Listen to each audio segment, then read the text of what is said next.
নমস্কার বন্ধুরা, চেটেপুটে চ্যানেলে আপনাদের সবাইকে স্বাগত। আজকে আমি খুবই একটা সহজ রেসিপি এনে হাজির করেছি, যেটা আমরা বাড়িতে প্রায় প্রত্যেকেই বানিয়ে থাকি। মাছের মাথা দিয়ে মুগ ডাল। এটা কিন্তু সত্যি খেতে খুব ভালো হয়। বিভিন্ন অনুষ্ঠান বাড়িতেও আমরা খেয়ে থাকি, তবে আমি কিভাবে বানাই সেটা আমি আপনাদেরকে করে দেখাচ্ছি। খুব সহজভাবেই আমি আপনাদেরকে এটা করে দেখাবো। এই মাছের মাথা দিয়ে মুগ ডাল বানাবার জন্য আমি এখানে 150 গ্রাম মুগ ডাল ভালো করে ভেজে সেদ্ধ করে নুন আর হলুদ দিয়ে সেদ্ধ করে আমি রেখেছি। আর একটা কাতলা মাছের মাথা নিয়েছি আমি, মাথাটাকে এরকম 4 ভাগ করে নুন হলুদ মাখিয়ে আমি রেখে নিয়েছি। আর এখানে রয়েছে 3টে ছোট সাইজের পেঁয়াজ, যেটাকে আমি ডুমো করে কেটেছি। একটা বড় টমেটো, এটাকেও আমি ডুমো করে কেটেছি। হাফ চামচ আদা বাটা রয়েছে। আর 6 কোয়া রসুনকে আমি থেতো করে নিয়েছি, আমি কিন্তু রসুনটা বাটিনি। আর রয়েছে 3টে কাঁচা পাকা লঙ্কা।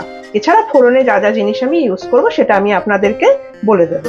তাহলে চলুন রান্নাটা শুরু করি। আমি হিটে একটা কড়াই বসিয়েছি, এখানে আমি 2 টেবিল চামচ সর্ষের তেল দিয়েছি। এই রান্নাটা কিন্তু সর্ষের তেলেই করবেন, সেটাই বেশি ভালো হয়। এবার মাথাটাকে আমি প্রথমে ভালো করে একটু কড়া ভাবে ভেজে নিচ্ছি। ঢাকা চাপা দিয়ে দিয়ে আমি ভেজে নিচ্ছি, তা না হলে গায়ে ফাটতে পারে। এটাকে খুব ভালোভাবে কড়াভাবে ভেজে আমি আপনাদেরকে এনে দেখাচ্ছি। দেখুন, ঢাকনাটা আমি খুলে নিলাম।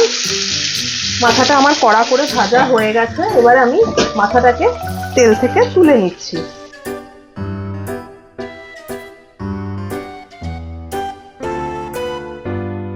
এবারে কড়াইতে আমার যে তেলটা রয়েছে তার মধ্যে আমি 1 টেবিল স্পুন মতো ঘি অ্যাড করছি। এবারে আমি ফোড়ন দিয়ে দিচ্ছি। ফোড়নে আমি দিচ্ছি একটা তেজপাতাকে আমি অর্ধেক করে দিলাম ছিঁড়ে।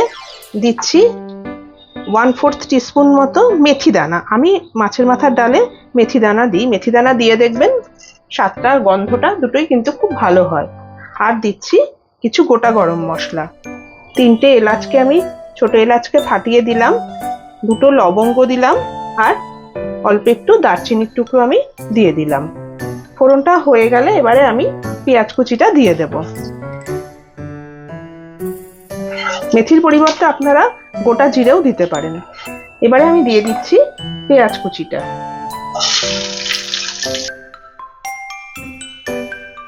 আদাটা দিয়ে দিলাম, রসুনটাও দিয়ে দিচ্ছি, আর কাঁচা লঙ্কাটা আমি ফাটিয়ে দিয়ে দিচ্ছি।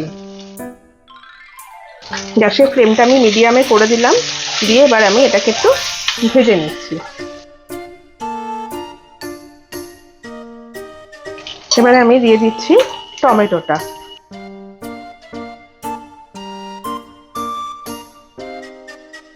ডালের মধ্যে যেহেতু আমার নুন দেওয়া রয়েছে, সেজন্য আমি এখানে পরিমাণ মতো নুন আমি দিচ্ছি, মানে বুঝেই নুনটা দিতে হবে। আর যদি আপনারা ডাল নুন দিয়ে সেদ্ধ না করেন, সেক্ষেত্রে নুনের পরিমাণটা এখানে একটু বেশি দেবেন। আর দিচ্ছি সামান্য একটু হলুদ গুঁড়ো। ডালের মধ্যেও আমার একটু হলুদ গুঁড়ো দেওয়া রয়েছে। কিছুক্ষণের জন্য এবার আমি একটু ঢাকা দিয়ে দিচ্ছি। গ্যাসের ফ্লেমটা আমি মিডিয়ামে রেখেছি। দেখুন, ঢাকনাটা আমি খুলে নিলাম। টমেটোটা নরম হয়ে গেছে। এটা আমার অনেকটাই ভাজা ভাজা হয়ে এসছে। এবারে আমি এর মধ্যে দিয়ে দিচ্ছি মাছের মাথাটা। অনেকে ডাল দিয়ে তারপরে মাথাটা দেয়, কিন্তু আমি একটু আগে ভালো করে মিশিয়ে নিই, তারপরে আমি ডালটা ছাড়ি।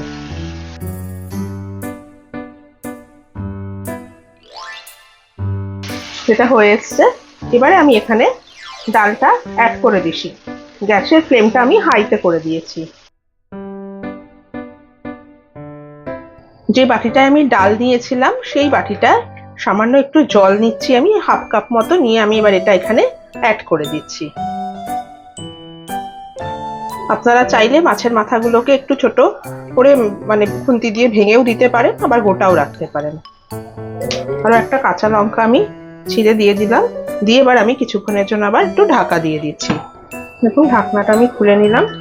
ডালটা ফুটে উঠেছে। এবার গ্যাসের ফ্লেমটা আমি একদম লোতে করে দিচ্ছি। দিয়ে এবার আমি এখানে দিয়ে দিচ্ছি ঘি। ঘি আর গরম মশলা কিন্তু অবশ্যই দেবেন। 1 টিস্পুন ঘি দিলাম। আর দিচ্ছি 1/2 টিস্পুন মতো গরম মশলার গুঁড়ো। আবার একটুখানি নাড়িয়ে এবারে আমি ফ্লেমটাকে অফ করে দিচ্ছি। কিছুক্ষণ স্ট্যান্ডিং টাইম দিয়ে আমি আপনাদেরকে এটা সার্ভ করে দেখাচ্ছি। খুবই তাড়াতাড়ি হয়ে যায়, এইভাবে একবার আপনারা বানিয়ে দেখবেন, সত্যি খেতে খুব ভালো হয়। এবার আমি ফ্লেমটা অফ করে দিলাম, দিয়ে ঢাকনা দিয়ে দিচ্ছি। কিছুক্ষণ বাদে আমি আপনাদেরকে এটা সার্ভ করে দেখাচ্ছি। দেখুন আমার মাছের মাথা দিয়ে মুগ ডাল রেডি। আমি এটাকে এভাবে সার্ভ করেছি, এর সাথে একটু আলু ভাজা আর গরম ভাত, ব্যাস আর কিচ্ছু লাগবে না। আপনারা অবশ্যই এটা বাড়িতে এভাবে একবার বানাবেন। আপনাদের কেমন লাগলো আমাকে কমেন্ট করে জানাবেন। আমার এই ভিডিওটা যদি আপনাদের পছন্দ হয়ে থাকে তাহলে অবশ্যই একটি লাইক করবেন আর আমার চ্যানেলটিকে সাবস্ক্রাইব করে আমার পাশে থাকবেন প্লিজ। আর পাশে থাকা বেল আইকনটিকে প্রেস করবেন যাতে এরকম নতুন নতুন রান্নার আপডেট খুব তাড়াতাড়ি আপনাদের কাছে পৌঁছে যায়। তাহলে আজকে চলি, আবার চলে আসবো অন্যদিন নতুন কোনো রেসিপি নিয়ে। সুস্থ থাকবেন, ভালো থাকবেন, নমস্কার।